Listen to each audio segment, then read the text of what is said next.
past is never dead. It's not even past. That's William Faulkner.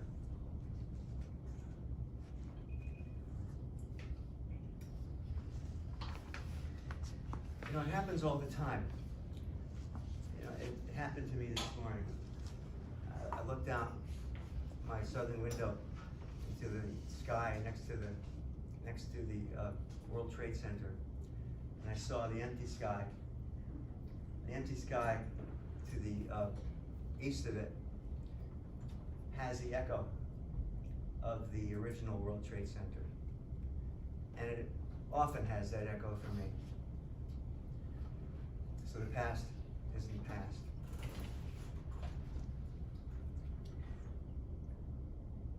I was recently in Oaxaca, and there are Zapotec ruins outside of Oaxaca. But they were hidden for centuries and centuries under a mountain, Montalban. A mountain that looked like any other mountain, until somebody discovered a piece of pottery. And then the earth was moved. And suddenly, an entire civilization became apparent. And suddenly, the entire world shifted. And there are still mountains that are just mountains nearby in Montalban. But everybody knows that under that hidden soil, there are temples, there are homes, there are people who are like hidden shadows, like shadows that are just barely seeable, the past that's a living present, that's changing the experience of people in Oaxaca, and changing the experience of the living moment of Mexico and Mexicans in Oaxaca. And we, the New York Institute, I as a member of the New York Institute, I'm a person in time, I'm a person in history. And this is a theme that has intrigued me as a member of this institute and as a person for a long, long time. This is how I have constructed myself, my personhood, at this institute and in the world, both as a matter of experience, as a matter of Gestalt Therapy, and as a general stance intellectually and philosophically. And that has brought me over time, sensitized me over time to the kinds of questions that I've been asking and continuing to ask, and I'm continuing to ask here with you.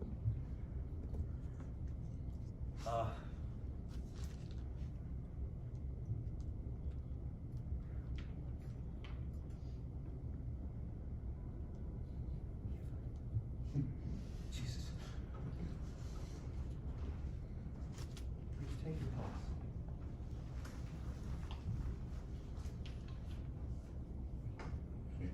Have better luck than I'm having. Let's see if you can locate it.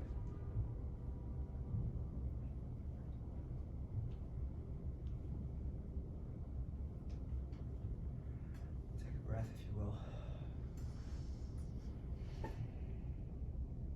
And as I'm doing, I'm breathing into my pulse and settling myself into this chair and looking around.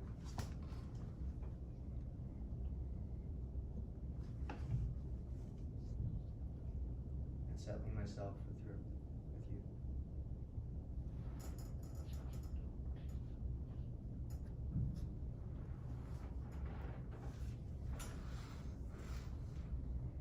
If you're willing, we have yet one more go around and just simply say where you are, however you want to say it, and include whatever you like to say, briefly. I'll begin. I am here with my pulse beating in this room with people I know, I have known, and know less well. With my face warm, my heart beating. I know this space and I don't know this space. I feel warm and such a sadness.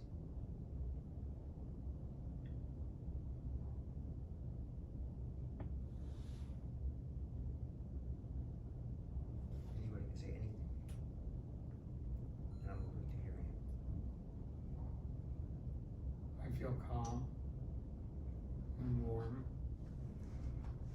and pleasant.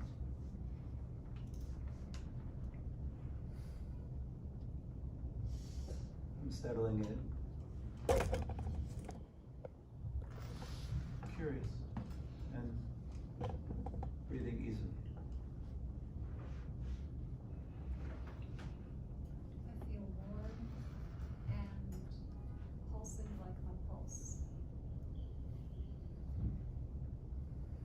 Happy and sad and grateful to be alive. So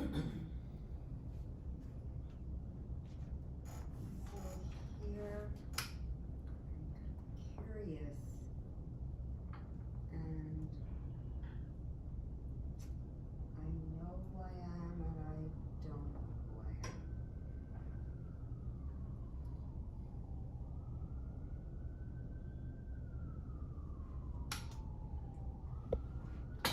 Feeling my pulse, and feeling my body in the room with everybody, and noticing my mind wanting to make sure that I'm following along and making sense of things.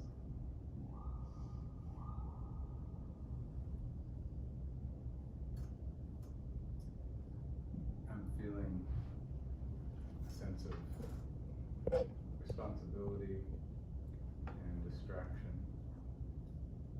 due to technical issues.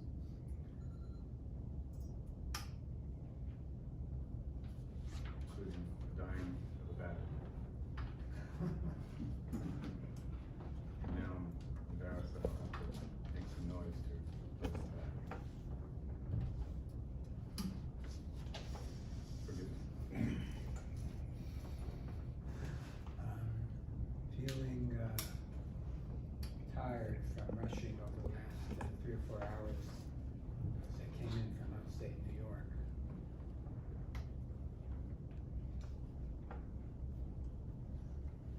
And the wall was what said. I try to calm down, but for now I can't. I don't know what why exciting. I am excited.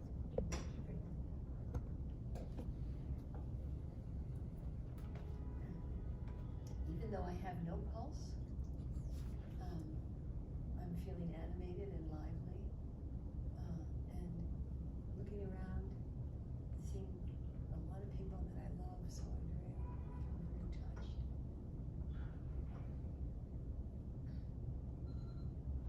Took me a while, but I did find my pulse. I'm here. And I'm here with everyone that's here. And I'm here with everyone that's not here.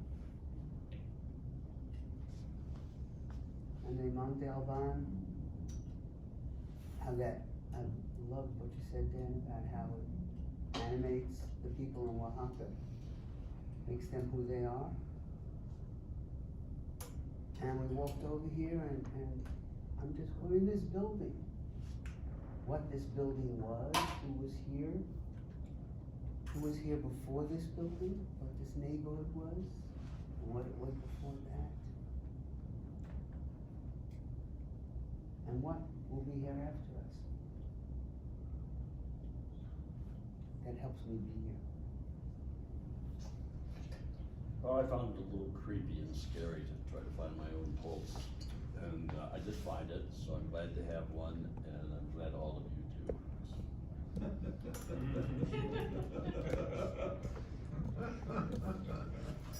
I feel grounded and I can feel my breath, so I'm feeling good. I have my pulse and it feels sort of faint and calming in a way. And with Dan, there's a sense of distance about it between, let's say, my heart, my feelings, and my body. And I'm also thinking about Mexico and waiting for a train in Valladolid. And I guess you primed that inside of me. the distance and a distant memory that I hold.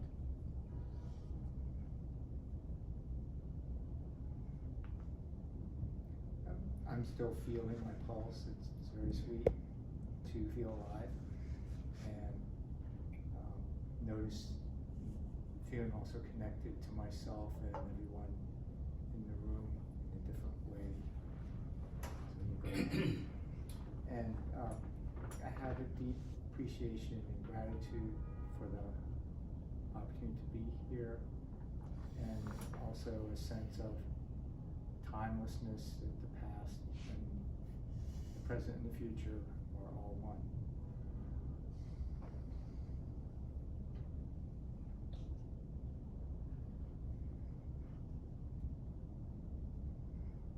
I guess I should get in the video.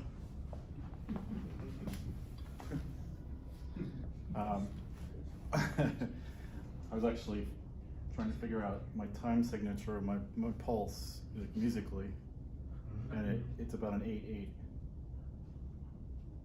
right now. Boom, boom, boom, boom, boom, boom, boom, boom, boom, boom.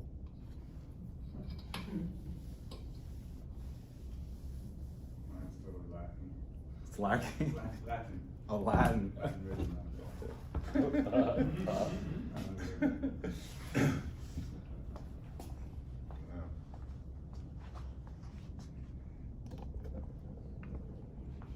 wondering if you could move in and make the circle smaller, because I have trouble hearing most everybody really clearly.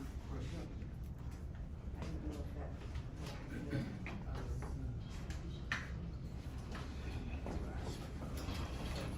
It gets cooler in the room. Would you mind moving something into space? Yes, I will eventually move, Let people move but as not they at feel this moved. moment. I want people moving as you feel moved. I want you to go around and then we kind of address something relevant to what you just raised. Because as an annoying patient once said, let's put a pin in that.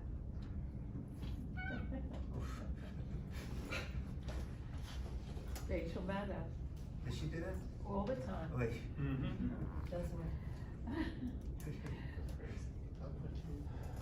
This is a beautiful start to a presentation, to our being together.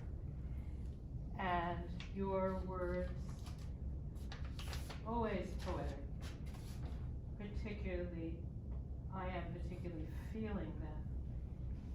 So what I feel when I'm in a group that's starting or having beauty is I feel vulnerable. And that's how I feel right now. And my usual response to feeling vulnerable is to be angry. It's my way of fighting back feeling vulnerable.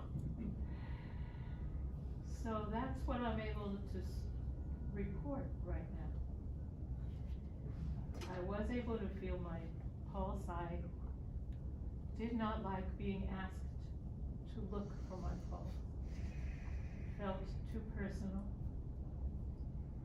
And I'm settling in, and those are my first comments. I know that all of that will change for me because I'm already used to that structure in myself.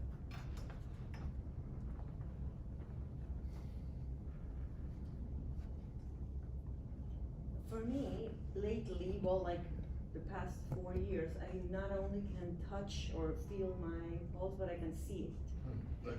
So it's, you can. I won't be able to see it. Okay. I regret. So it made me nervous at the beginning, but then when I started feeling, which is like very, it calmed me down a little bit. So it was interesting for me to use it this way. So I'm feeling calm and interesting in everybody's response.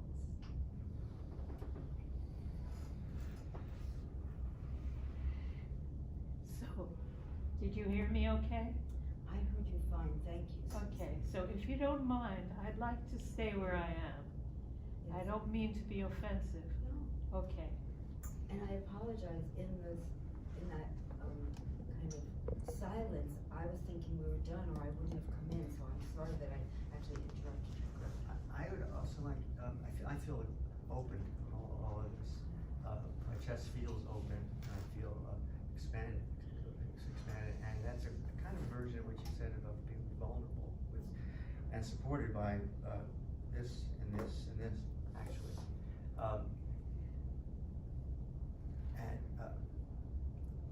What? Diana hasn't given her report. She did. You did? She Yes. did. Oh, I didn't realize that was it. It was it. I want to also suggest and ask people to pay attention to your sense of the space here as we proceed. And as I've asked you to pay attention to your heartbeat, I had a couple of reasons for that. I mean, probably more reasons than I can even identify, which is great. One was to pay attention to your personal time. One was to immediately ground yourself in your own experienced bodily presence. I mean both simultaneously, including any sense of personal intrusion, for which I'm not apologizing, but I'm acknowledging that I was asking you to do something that personal, and getting in touch with whatever that meant for you. And also I may be asking you again to pay attention to our time together, because we are going to proceed, whether we pay attention to it or not, with our own particular pulse. And I'm also aware that because of the structure of this event, I am going to be interrupting it, because this is a 3-ring circus in one ring. And maybe a 15-ring circus in one ring, since I tend to have a certain amount of energy. So let me get something out of the way immediately. That and that. The theme, skulls and skeletons. You know, as I said, this is not going to be about ghosts and goblins, except insofar as we already conjured ghosts, skulls and skeletons. I was invited to teach and lecture in Mexico City, and I chose a date which seemed great because it was going to be close to the celebration of the Day of the Dead in Mexico. Now, if you've seen the movie Coco, which I had just seen, you know how really quite wonderful that celebration is.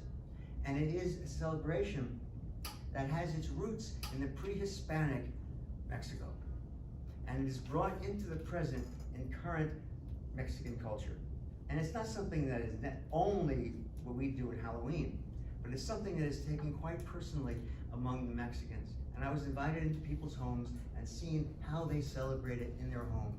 People have an altar, an ofrenda, an offering in their own home, where they have a photograph of their dead relatives, and they put in front of the dead relatives something that's special to that relative. They have an offering of food that the person liked, objects that was special to the person, and they bring the memory of that person into the present and they celebrate. It's not an object of mourning, it's an object of making present the past in the living present. So there you have it, that skull with something alive growing out of it. And on the Day of the Dead, a lot of Mexicans go to their cemetery and they, as you've seen Coco, and I highly recommend it, actually celebrate the Day of the Dead. And there are those beautiful, what we call marigolds, all over the place. It's really quite a celebration. So I took that opportunity to see what I could do with Gestalt Therapy in terms of the Day of the Dead. And my own particular interest in Gestalt Therapy, as it has morphed over my time as a Gestalt therapist, has been in terms of, how would I put this? Our cultural world. What is it? How did I put it here when I wrote it? It sounds a little bit more provocative. what is there about the meeting of my particular world with the Mexican world that can Gestalt therapy say something about? Or what can Gestalt therapy say about this meeting of two cultures? What can we reveal about human beings gestalted in this meeting of these two cultures, mine and the Mexican culture, in the day of the dead? Now, I believe in Gestalt therapy principally as a clinical phenomenology. I've written a fair amount about that. I also approach Gestalt therapy, and some of you may know this, as an iconoclast. I've inherited some of this from some of our people at the Institute. I have challenged all of our assumptions. Everything that I was taught, everything with an asterisk, everything that I was taught as bedrock Gestalt therapy, I've come to question over time. And I've come to ask, how, pick an object, I shake it, I bang it, I rattle it. What's inside of this idea? Just how accurate does this describe experience? Because after all, Gestalt therapy isn't ideas. Gestalt therapy is a way of addressing, coming towards experience. It's experience that's teaching us. We're not teaching experience. We're not putting theory on experience. Our theory is chasing experience. And the thing about language and ideas is it's always trying to catch up with experience, and we never can catch experience. We're always speaking about and thinking towards, but we never hold on to it. We can't do that because we're always an object in motion. We're always process. Everything moves. Remember Galileo said that? It moves. He whispered it when he was in his what do you call it, in his heresy trial for the Pope. It moves. Everything moves. As Ruella will tell us, always, it moves. It can't otherwise than move. Experience moves. That is our job as Gestalt therapists. We pay attention to anything that seems like it doesn't move. So experience moves, our ideas move, our theory has to move. So what are our basic principles? One after another. I challenge them, I ask, do they still make sense? Do they still match our clinical experience? Do they still match our being in this world? Do they still make sense in terms of our world? First, have they made sense in terms of the world of our founders? Do they make sense in terms of the world the decades later? And let's continue to go back and forth. So that's been my approach in Gestalt therapy. And I don't say that I found answers. What I say is I found questions. And when I think I found an answer, I question my answer. I've also discovered when I broke out of this world, and I'm using world particularly, when I broke out of this world, and I mean this world of the New York Institute, and I mean this world of the New York Institute historically as one that teaches the PhD principally, and principally as the theory of Gestalt therapy in English. When I've broken out of it and interacted with people who've learned Gestalt therapy and even PhD in translation, I've learned that there are other ideas that can be released from within our theory when our theory has been translated into other languages. So I've learned more about Gestalt therapy through my interaction with people who've learned Gestalt therapy in Italian, learned Gestalt therapy in German, studied Gestalt therapy in Spanish. So in my conversations, things have opened up. And that was something that happened in the last 10, 15 years. So that also has given me a sense of release. And I'm urging that on all of us to consider Gestalt therapy and releasing, as always releasing as we come to understand it. And that has happened with my understanding of the theory of self, things like that. And it doesn't belong to any particular language. Gestalt therapy belongs to the place between languages. And the Gestalt therapy belongs in the space for interaction, and it belongs as all good ideas do, belong in the space between our understanding as we're reaching for more understanding.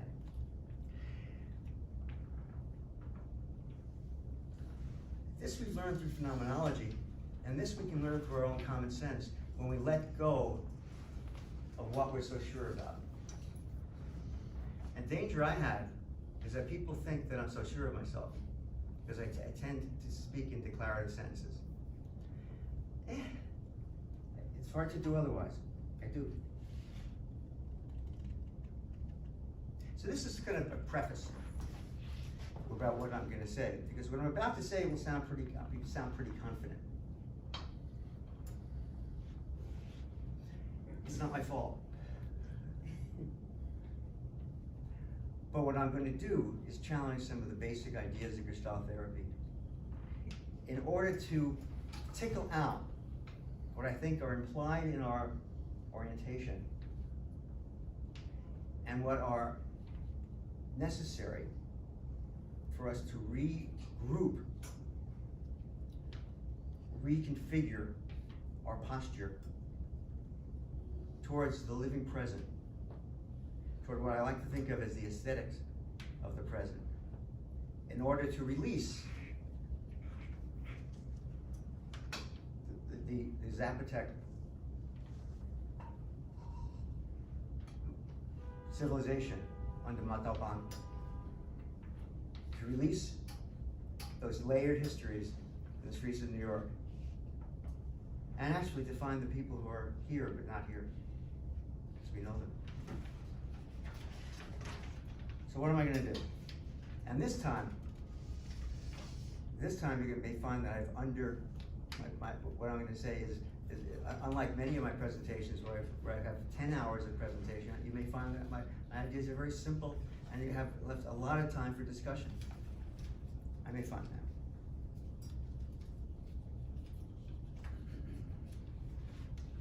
So, I'm going to look at, as I said, as the present as a place of cemeteries. And that brings in the idea of what do you call it? The skeleton. I'm going to introduce two big ideas. Do I have them as two, or is it really one? It's one or two. And I'm going to introduce them by looking closely at a bedrock part of our catechism. Think of like everybody. What's the bedrock part of our catechism? Everybody's going to think of a different part of the Hail Mary. I'm not going to even ask. I don't because I don't want to even know.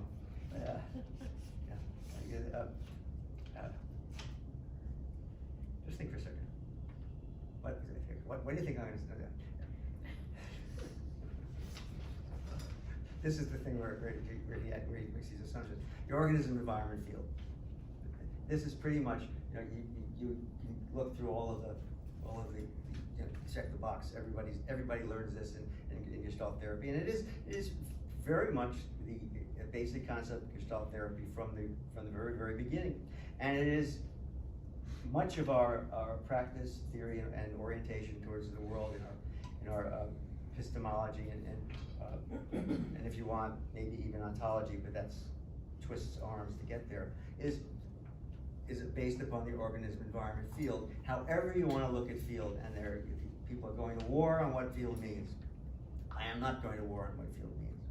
So the organism environment field is clearly described in Pearl, Hefferlein, and Goodman, and clearly described in many, many different places and in many slightly different ways. I am not going to challenge the organism environment field in its entirety, but I do challenge whether or not it really matches up with the phenomenology of Gestalt therapy as a clinical phenomenology. Now, why again do I care about Gestalt therapy as a clinical phenomenology? Because that is where we live. We live in a world of experience, and we practice in a world of experience. We may be making assumptions, and we may be predicating our practice on other things, other abstractions, and other conditions, such as, let's say, neuroscience, such as, not incorrect, such as medicine, such as biology. But in terms of the direct experience of our practice, our experience is in terms of the first person experience in our clinical setting. This is the clinical phenomenology of Gestalt therapy. If we are clinical phenomenologists, this is what appears to us and shows itself in our therapy session. And this is the nature of our presence in the aesthetic of contact. And if you have questions about any of this, I'm open to this is part of our discussion. This is an assumption I'm making.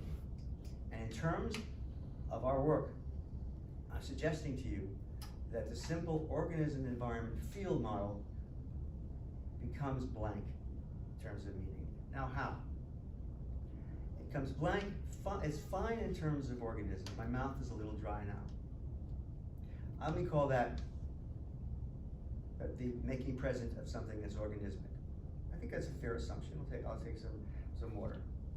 No, club soda. I've already gone into an abstraction. But it's phenomenologically justifiable. But what about environment? When I summon up my experience of environment, I am not entirely confident that that word accounts for what I'm experiencing in this room with you now. I know that in much of the literature, environment includes a lot of things that could account for this. But I'm suggesting that it doesn't. It doesn't really include my experience of my actual living in the world.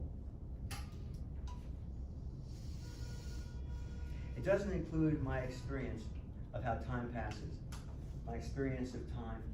It doesn't include my experience of space.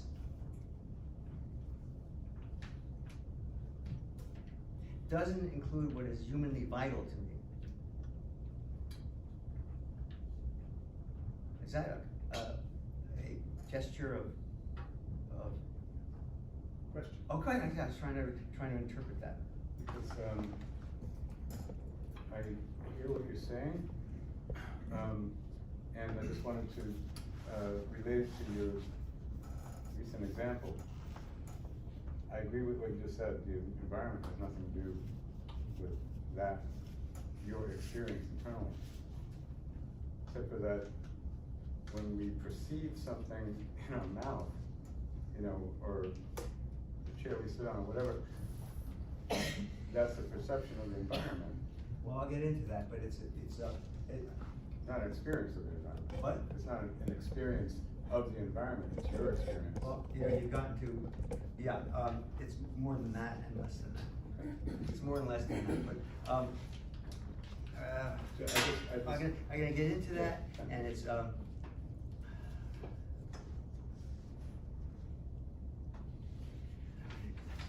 I want to do is I want you to grant me, I want you to hold that excellent question on the detail of the organism environment field. And specifically, let me just do this. Just drive some people crazy. Okay. Organism, let's call it all organism.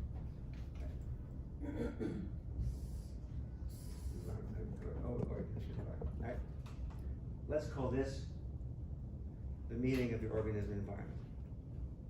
Everybody comfortable with that slash? No. Why? It's this. For me, it's this. There's no slash. For me, that looks like between rather than a through. Right. And the slash to me means that it's a polarity. One doesn't exist without the other. And the way you described it was a little different. Kind of lapsed into a duality. But it isn't. It's not. And they're really a unity. Yeah, how about organism? How about along a spiral? No, because it's one whole. How about an arrow with two vectors? Okay, Right, I could get more into this, and I was afraid, I didn't want to. I was hoping that would be, you'd say, okay. Okay. Okay, I guess this is not my point. Okay, let me tell you where I'm going. Let me just say it outright. I want to talk about the organism environment field as a field of space and a field of time. And grant me that this / is the place of meeting, and it does not divide, but experience emerges of this location, and that it is this represents a specific location, a phenomenal location that is of the organism and environment, not organism, not environment, but of this location, and it is of one whole dynamic location that is only has its phenomenal existence, if that could be said, experiential existence because of its meeting. And at the same time, which goes to your point, Frank, at the same time it is biophysical, right? Biophysical, because the environment, we were warm, right? We're warm is a measure of temperature, and temperature is a measure of the environment. So it's biophysical, and at the same time it's experiential. Now we can be warm, have the experience of being warm when the room is cold. Now what's that about, all right? So there's also an experiential, experience of the function of this. So that's where I'm saying that. And we can get into an argument. That's why I said there's trouble between whether it's a dash or a slash. And that's, I leave that to copy editors. It's And the people who are more obsessive than I am, and there are. But I believe they call it the living environment. There's organism, and then there's the environment. There's a lot. Yeah, there's a lot. I think a lot of metaphors for it. And there are a lot of terms in biology, like Umwelt, Mitwelt, Eigenwelt, all that stuff. All right, so where I'm going is towards the. And this is, why is this so important in terms of skulls and skeletons and the living present? Because I'm trying to suggest to you that, is this where we bury our dead in the environment? Is this where the past is made present in the environment? Does this explain this adequately? Now, sure. Can we find a way in Gestalt therapy to with our own glorious theory, with a glorious theory, expand our approach to address this in terms of contacting and in terms of the sequence of contacting, to continue to support ourselves in our practice, to make sense of what is emergent in the aesthetic of the present.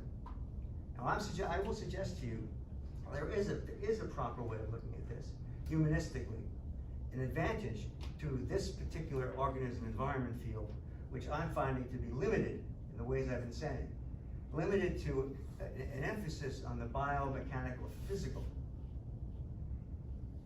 To add to it something that is more humanistic. In the tradition of the most humanistic qualities of Gestalt therapy. Without dismissing environment, I want to say that clearly. Without dismissing this, and of course none of this is dismissing the holism of Gestalt therapy. And that difference, and that new term that I've been selling, it's everywhere I go, and I'm selling to you today. Hopefully, selling to you today is what is said called in English, life world. And what is said in German is Lebenswelt. And what is referred to in Spanish is, God, I can't remember Spanish, whatever it is, the world of life. And in Italian is the world of life. So if you think of Lebenswelt as the world of life, I'm adding the world of life to environment. La vida,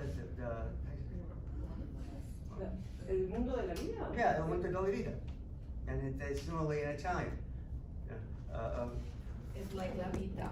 La vida. Because when I found that out when I was reading papers that Johnny and Rita wrote, where they were using life world, and I said, why aren't they saying life world? They're using the world of, it's translated from the Italian into English.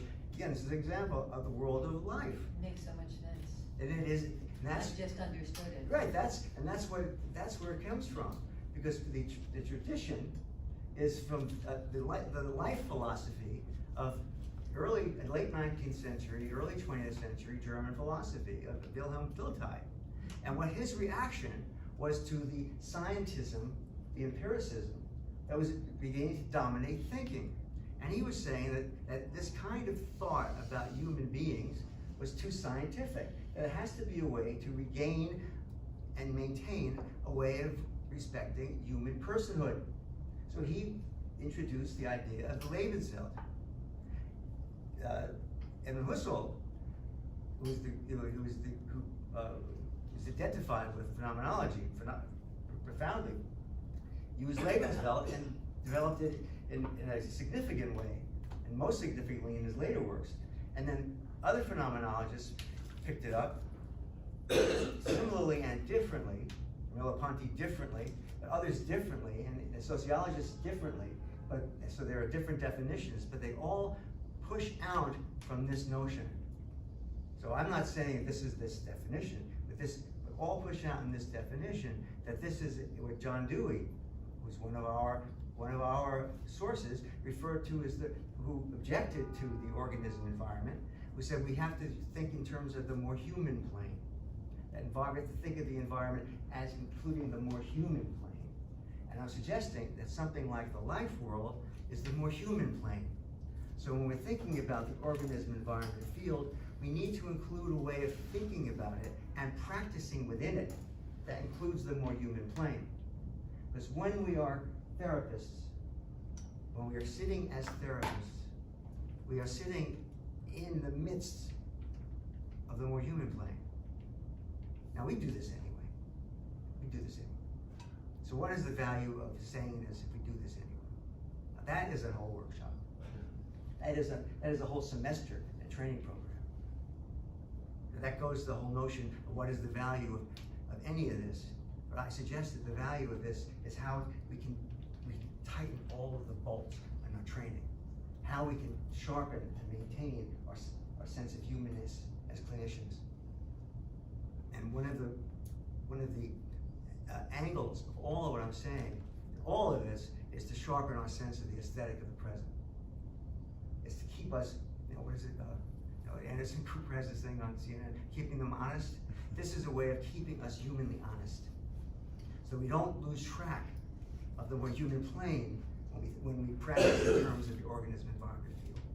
And even most expansively, when I really take a hit off that coffee, I think of this as a term to really open us up into an ethical place when Gestalt Therapy spreads out to look at the questions of the alien, questions of climate change, questions of where are we situated with regard to social change.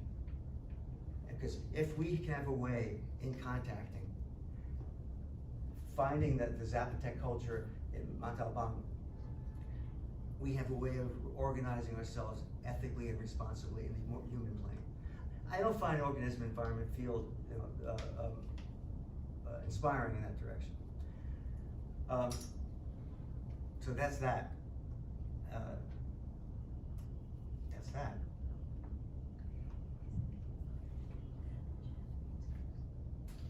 Do you have any reaction to that? It's a question, and Please. I feel brave coming out because You feel brave. I feel brave receiving your question. Isn't the environment that which animates us? Mm-hmm. Okay, so we can say that which animates us. Mm-hmm. And that which animates us, we're also resisting Mm-hmm. to feel ourselves Mm-hmm. okay. Oh, yeah, because That's so that which we are resisting is part of us. We are embedded in that which we resist. And you can even go, you take that in all directions, because we're also resisting, we're also pushing against the past, present, and future. Yes, that's all in the resisting. I just want to say by resisting, I mean like in physics, coming up against. Sure. Because you don't feel yourself unless you do. Right. I just want to, okay. Right.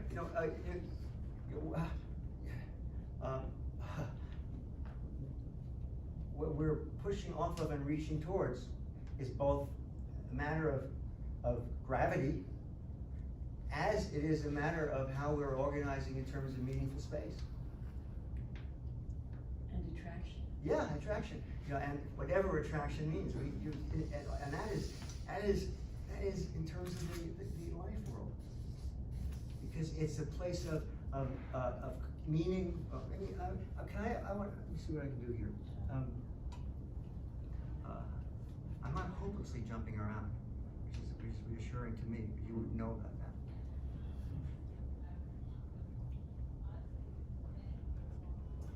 that. And Ruella, what's important about what you just said is you're emphasizing how this is all one whole, and that there's nothing conceptual about any of this, merely conceptual. This is all like the beating of your heart. The heart beats of the life world. You know, when you felt your heart beating, you didn't just feel your heart beating, you felt your heart beating. We could do an entirely different experiment where you would feel the beating of the heart of the person next to you. And that would be a hell of an experiment. And what was the difference? It's obvious what the difference was, but what would come up? It would be an potentially eruptive experience of the other. Even though when you felt your own heart beating, you felt it in the context of others. So you see how this can go in so many different directions? Now, is this an environment? Sure. But in life world, we're now creating the basis for the relational world. Yeah, we have an environment. It's there, just like the relational Gestalt therapy is in the original model. You know, and we can have paragraph to paragraph to paragraph and PhD and all that's written since establishing relational Gestalt therapy. But from my approach, this is nailing it down.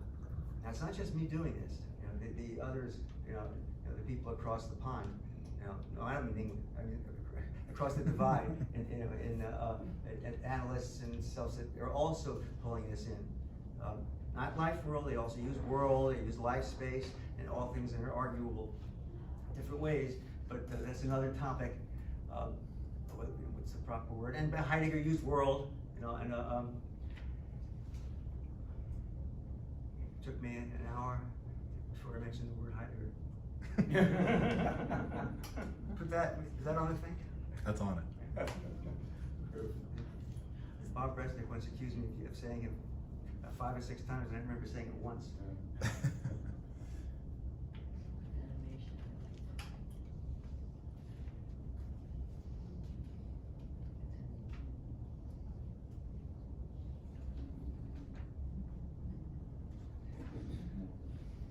I won't now, I may not today, put this all in terms, it's available in terms of the sequence of contacting. And if it's in terms of the sequence of contacting, it's in terms of self-functions. And if in terms of self-functions, they're often running in terms of our therapy. And it's also put this in terms of the aesthetic of the present, which is something that is very important.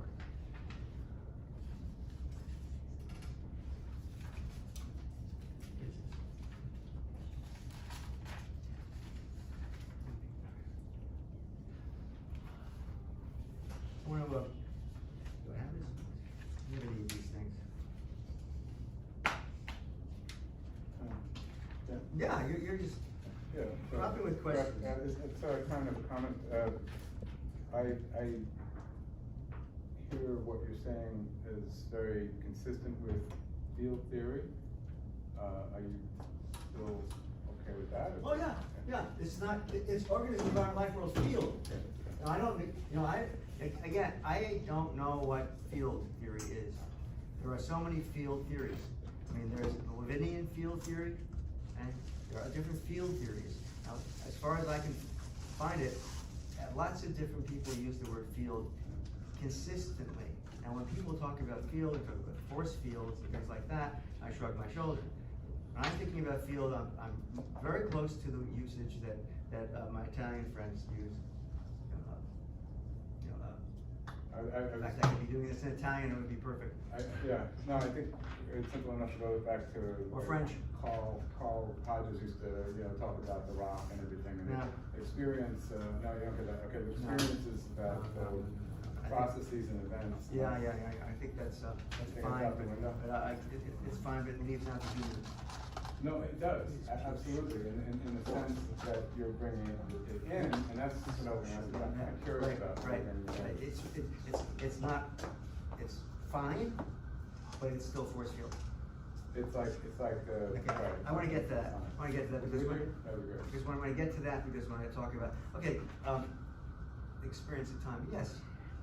Dan, I don't understand the expression aesthetics of the present. Yes. Would you help me with I will. That's something that I take for granted. Sometimes we take for granted. What the whole word of aesthetic. Can I just check out others on this?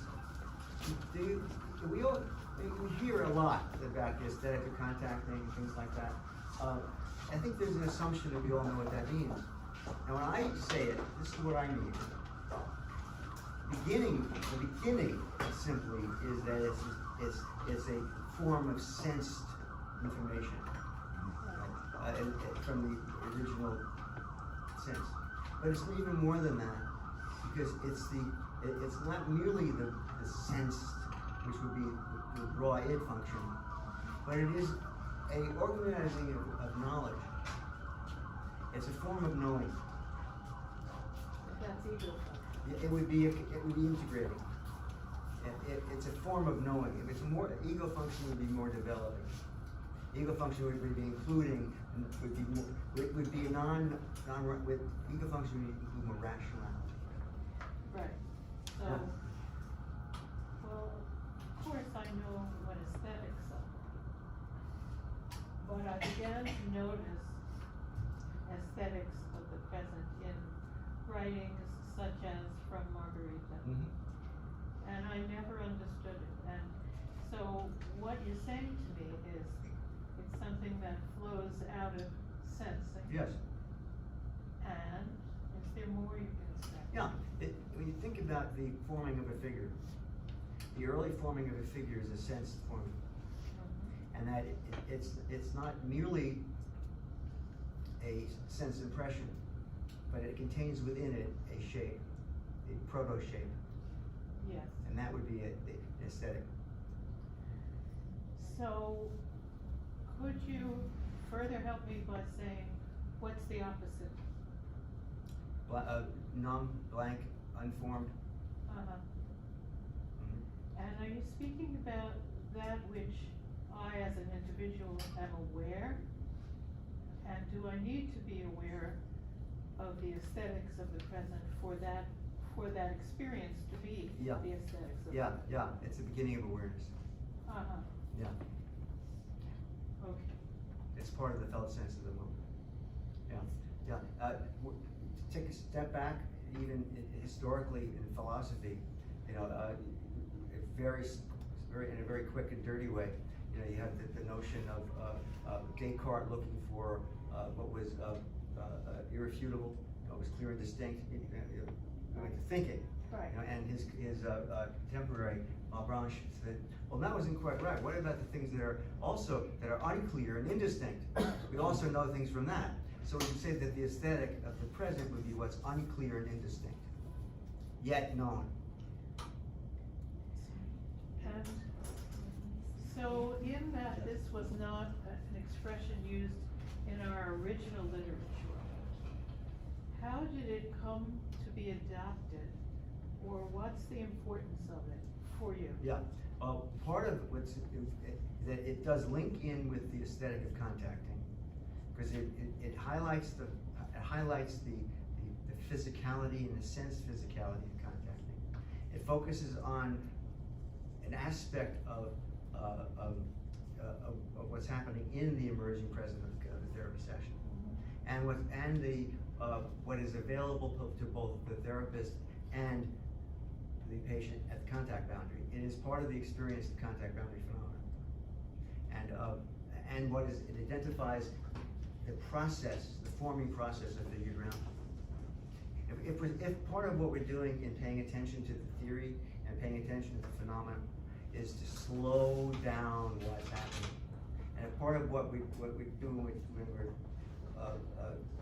supervising is asking a patient, a trainee, or ourselves to slow down what's been going on in the session and to pay attention to what has been happening, we're slowing down to notice these emerging. And when we're slowing down in our descriptions, which we do when we talk about fore contact, blah, blah, blah, we're slowing down. We're slowing it down even further. So now I jump ahead to another thing. When we slow down now to talk about such strange ideas as atmospheres and such strange ideas as what happens pre-fore contact, we've slowed it down to almost at the standstill. And historically, are these notions things that began to be utilized and taught in the 90s? Before that? I don't know. You don't know? I Okay. don't know. I don't know. I know that when I was trained, these were not part of what we were talking No, about. no. So I'm curious to I think know. it came out of a relational. Uh-huh. Yeah. Thanks I think for yeah. taking my question. I think it came.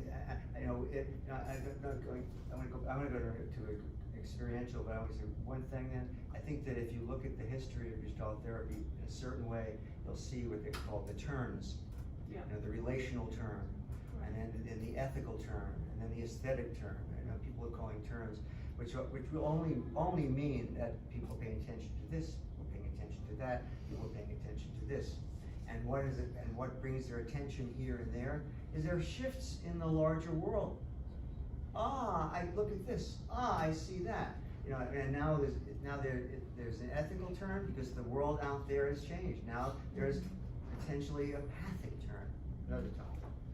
But, question, if it comes out, didn't Fritz sort of talk about this in a non-specific way when he talked about the fertile void and not going into polarities, just staying with what is? Sure. And he didn't talk about the kinesthesia of it, but he talked in not going into a polarity, you're left with the sensual experience. Sure. So I think it was hinted out for us to flesh out. Sure, that's a good point. Yeah, that reminds me of what they did in Buddhism. To just build on Susan's point, I think the word aesthetics started to be emphasized in the late 80s and 90s, but it's always been in PhD, Yeah. and it's identified there. That's how we know what experience is. And even when we were training in practicums, Pat Kelly and others, we were taught to have an eye out for coherence of form. Yeah. And so when a person is speaking with you and they change the subject, or as Sylvia Crocker would say, she twisted her hair, that's an incoherence in the aesthetic form of presentness, a unified figure and shape of the person and how they're speaking and explaining, presenting themselves. So aesthetics was always there, and it's spelled out in the structure of growth as force of movement, vividness of color actually isn't mentioned, but it is, and how we see, hear, feel, all the senses operating, form an aesthetic sense that every individual has, like we have our pulse. That's a little different. That's the aesthetic criterion. Yeah. That's a little different from the aesthetic of presence. The aesthetic of presence. A little different, but the aesthetic criterion is very important. And well, we have an aesthetic of presence based on the aesthetic criteria. Force of movement, coherence, brightness, shape. Right. They're different, but they're close. When I get to an experiment. Okay. So just to kind of add to what Marilla was saying, this movement from the sterile void to the fertile void also has the sense of livingness. The Yes. sterile void is not being live, and also possibility of relational. So I think that was in there too. Yeah. There's something Fluid blooms, animation. where something blooms, life comes in. which relates to what you said about the aesthetic criterion, because the way in which we attend to things would be through the aesthetic criterion. Can you say something about the difference, right? Because you're talking Between about what? the aesthetic criteria and the aesthetics of present. Yeah, because one is a mode of evaluating contacting as it being present. The aesthetics of the present would be more of the without let's see my hands up like that. Without a it's more generic. It's more median. Without a judgment or an assessment? Without going through an evaluation, without Evaluation. being part of the evaluating. So can you say it's a pre-assessing? It's more it's more pre. The aesthetic criterion is certainly how it move along with it. It's not a criterion. The aesthetic of present is not a criterion. Yeah, you explained this also, Dan, in an email you wrote, that we have abstractions. So the aesthetic experiences I'm hearing you use it, is just what we do. It's the actuality of our, Right. of our doing it. The criterion is an abstraction judging it. Yeah. So when I said force of movement, it's, that's one way of judging it as opposed to my just doing it. And how you carry yourself, Susan, a wonderful aesthetic activity. The process that you're describing, the aesthetic. Yeah, well, they're all process. They're all process. They're all process. I want to. What I want to do is, if we can shift to putting this, maybe these things are always at the risk of turning into Titanic. Let's see what we can do. Is see if I can walk. Have a guided fantasy, and then see whether we can process this in terms of what we've been talking, and see if this holds any water.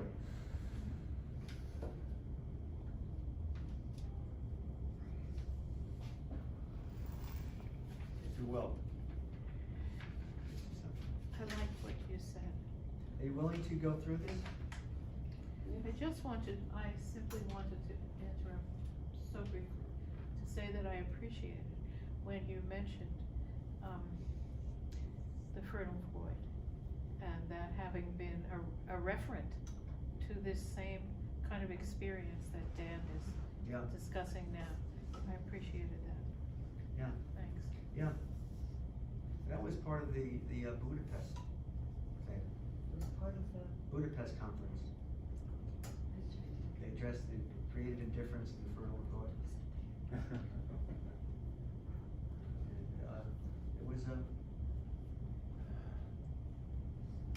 Have you been on the list seeing the emails from Catherine? Her? I got one email from Yeah, her. she's but- been exploring that. Yeah. I'd like you to, if you can, willing, gather yourselves. In your chair. Breath. Any way you feel comfortable doing.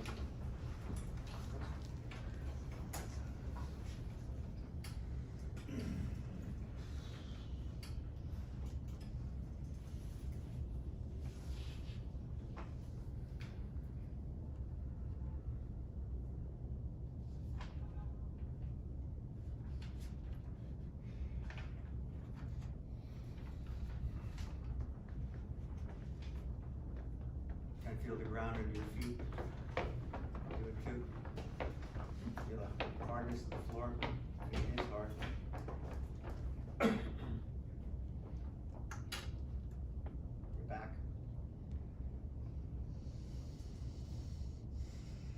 You lift one foot. Let it drop.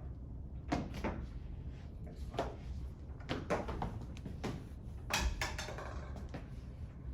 Get a sense of weight. Breath.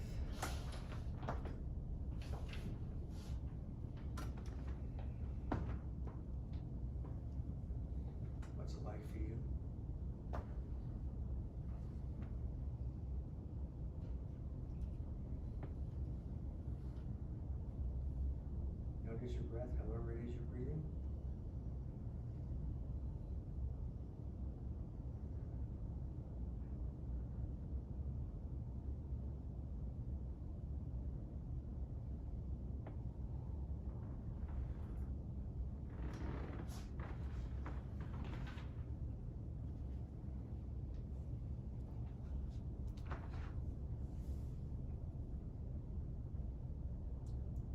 Pay attention to the sounds of the room. Please speak up. Oh, yeah. Yeah, thank you. Can you hear the sounds of the room?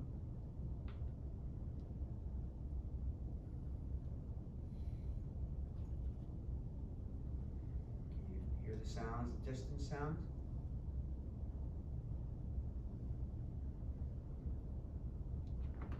Reach out to them with your hearing.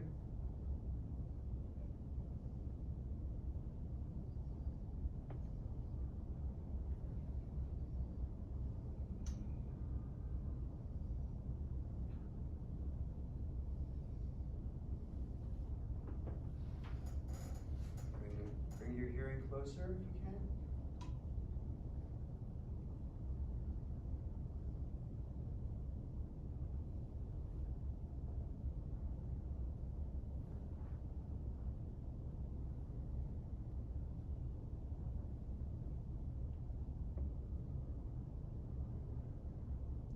Can you hear sounds in the room?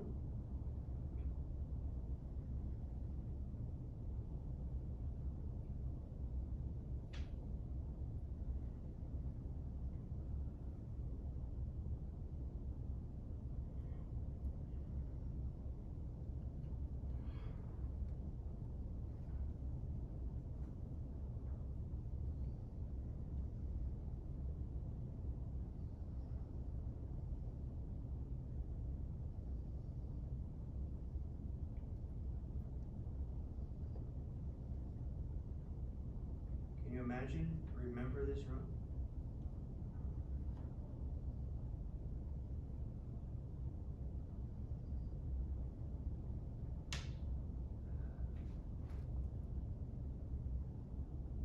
Now, where are you?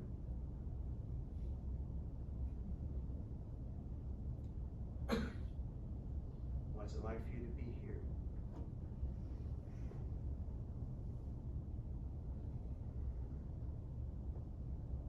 What's that experience like? Does it have a feeling? A sense?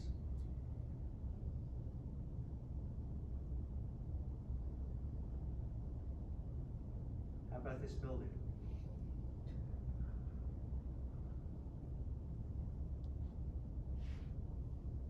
Can you be in this building?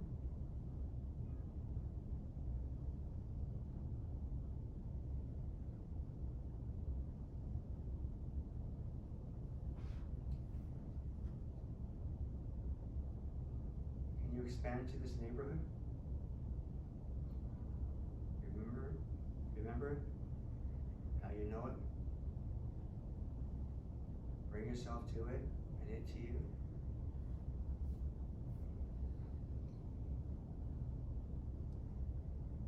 What comes up for you?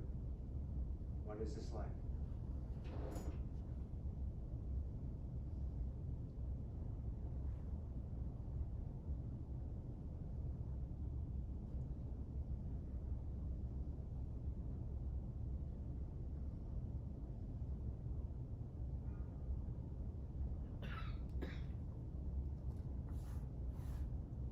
Expand as far as you like.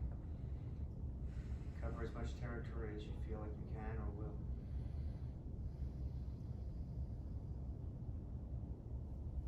Go where you want, or not.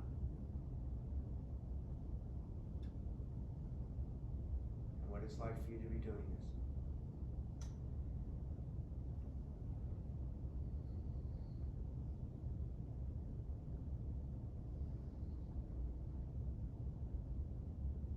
Take your body with you.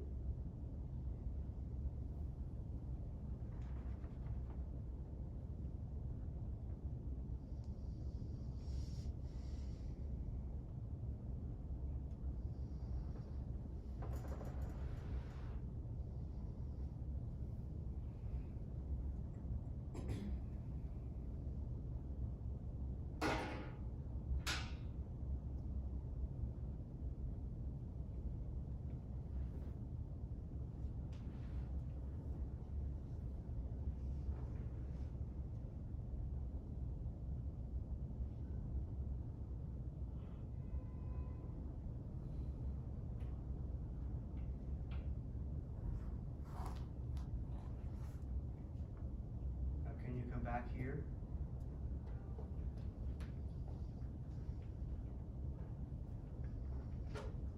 Bring yourself to sense of this room, what you hear, what you sense.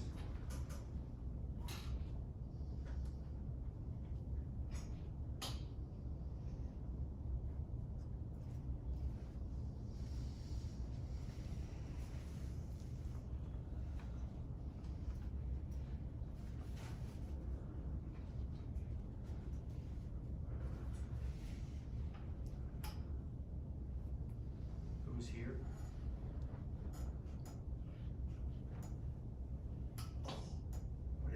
What has it been like for you to be here today with them, with each other?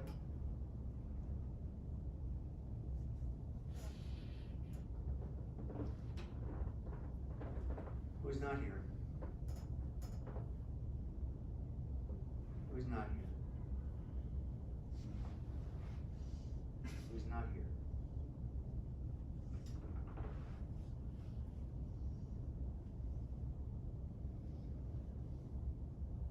Can you find a place for somebody who's not here?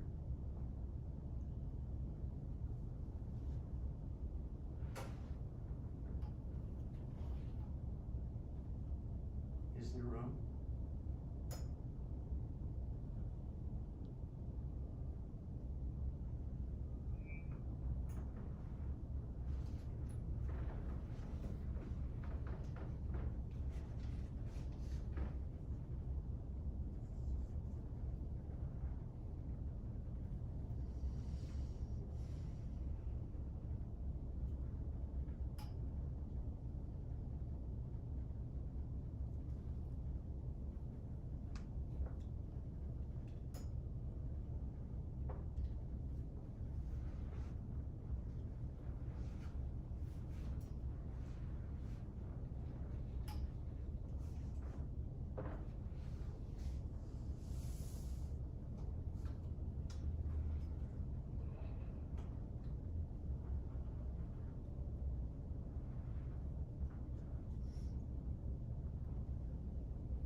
Choice point. Are you back from that experiment? I'm at a choice point.